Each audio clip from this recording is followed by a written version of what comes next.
Hansı məqamda hiss elədin ki, əziyyət çəkirsən, bil o məqamda Allahın əzizisən. Nə deyim başqa?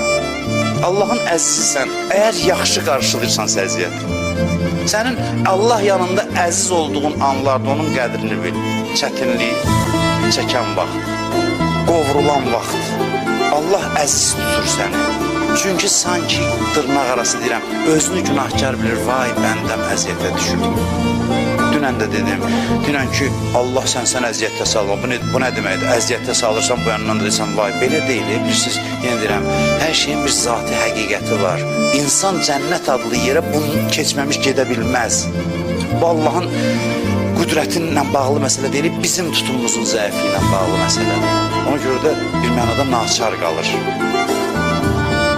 Bir mənada bu yol adam keçməlidir ki, cənnətə. Deyə bilərsən ki, ay Allah, mən elə cənnətdə yaradardım. Vallahi mümkün olsaydı yaradardım.